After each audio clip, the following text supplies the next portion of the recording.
Bonjour et bienvenue à toi dans cette nouvelle vidéo WIZED de mathématiques. Dans cette vidéo, on va continuer notre apprentissage des nombres relatifs. On va découvrir ensemble la multiplication et la division des nombres relatifs. C'est parti!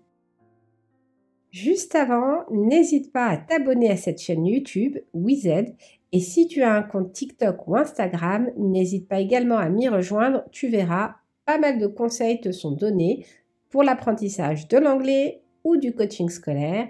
Et sur TikTok, je te laisse aller voir des petites vidéos ultra sympas pour t'améliorer en orthographe et en grammaire. Petit rappel, je te mettrai la précédente vidéo en lien en barre d'infos, mais un nombre relatif, c'est un nombre positif ou négatif. Maintenant, le prérequis pour savoir multiplier ou diviser des nombres relatifs, c'est de savoir multiplier et diviser, bien entendu. On va commencer par la multiplication de deux nombres relatifs. 3 fois moins 4, moins 3 fois 4, etc., etc. Et là, je te mets en pause.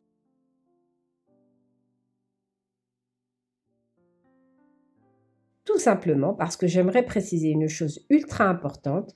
En maths, on met une parenthèse entre deux signes.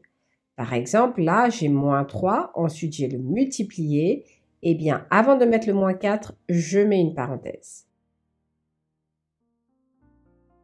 On peut reprendre la multiplication de deux nombres. Il y a 3 étapes ultra simples pour réussir à tous les coups. La première étape, déjà, c'est de trouver le signe du résultat. La deuxième étape va être de faire ton calcul. Et la troisième étape sera de mettre le signe que tu as trouvé à l'étape 1 à ton résultat que tu auras trouvé à l'étape 2. Je vais commencer par te donner une astuce pour trouver le signe du résultat quand on multiplie deux nombres relatifs. Les mémés sont positives. En fait, ça veut dire quoi? Ça veut dire que les nombres de même signe, en les multipliant, sont positifs.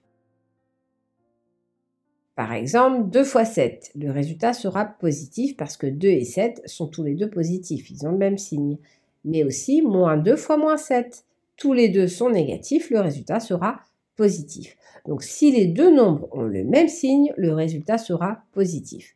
Les mémés sont donc positives.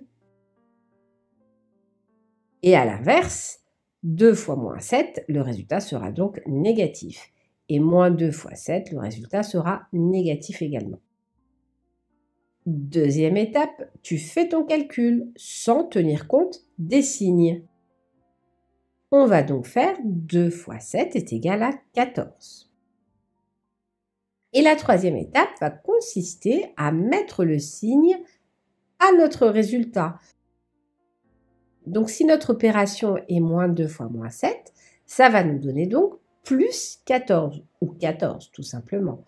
2 fois moins 7, quant à lui, va nous donner moins 14, et moins 2 fois 7 va aussi nous donner moins 14. Parce que la première étape, c'est les mémés sont positives, donc dès qu'on a le même signe, on sait que c'est positif, sinon c'est négatif. Ensuite, on fait le calcul sans les signes, et en troisième étape, on appose le signe à notre résultat. Attention, attention, attention. L'erreur la plus commune est d'oublier l'étape numéro 3.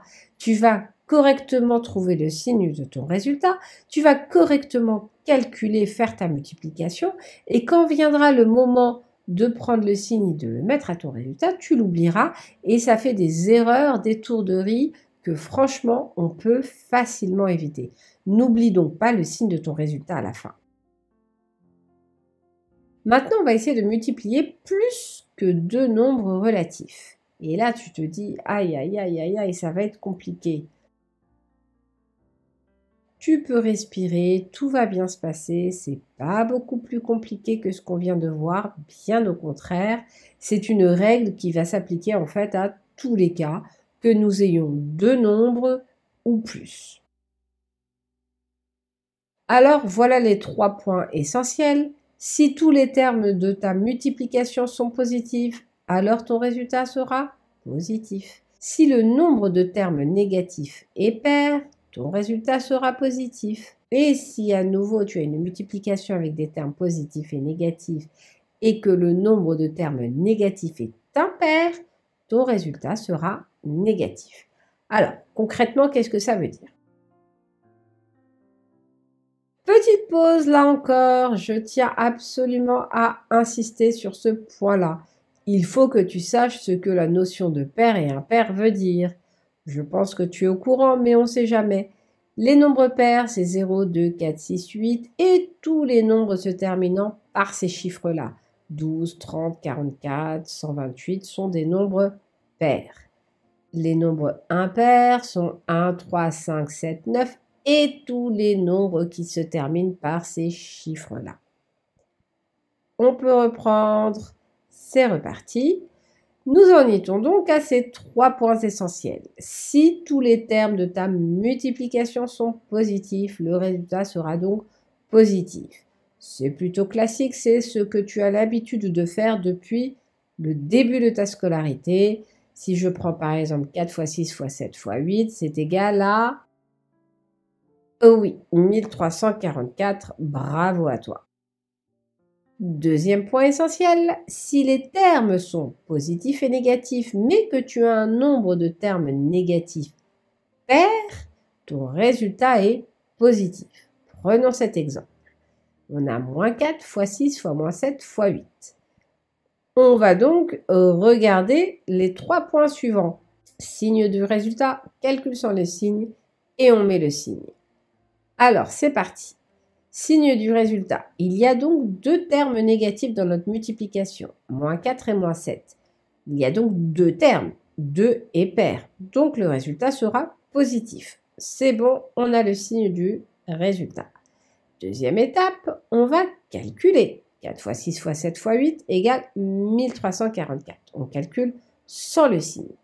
Et troisième étape, celle qu'on oublie tout le temps mais qu'on ne va pas oublier, c'est de mettre le signe à notre résultat. Bon, là, en l'occurrence, un plus, on peut ne pas le mettre. Ça fait donc 1344. Voilà, tout simplement.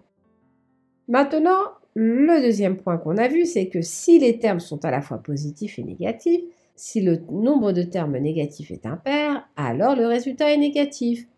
Essayons. On a donc 3 étapes. Première étape, trouver le signe. Il y a 3 termes négatifs, moins 4, moins 7, moins 8. 3 est impair, donc le résultat est négatif. On va ensuite calculer sans le signe. Voilà, 1344.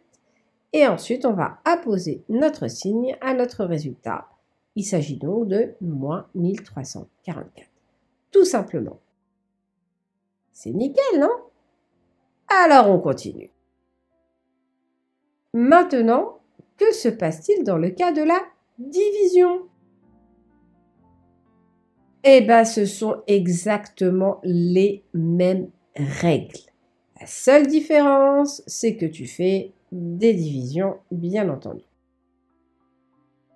Maintenant, ça va être à toi de jouer. Petit exemple de mise en pratique.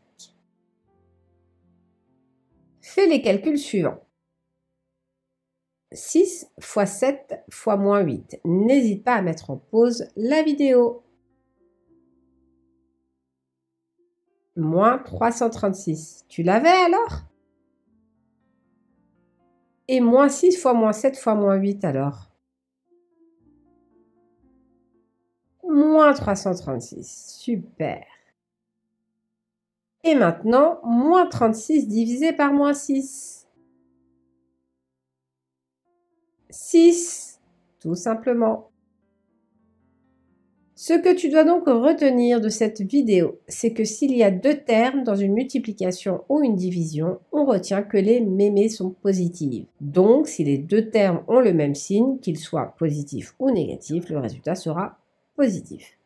S'il y a plus que 2 termes, on va compter le nombre de termes négatifs. S'il est impair, le résultat est négatif. S'il est pair, le résultat est positif. Et enfin, relis-toi toujours pour ne pas oublier le signe de ton résultat. Voilà, c'est tout pour cette vidéo. N'hésite pas à la partager et la revisionner si tu as des petits doutes. Et si tu as des questions, n'hésite pas à les mettre en commentaire, j'y répondrai avec grand plaisir. Et je te dis donc à très bientôt.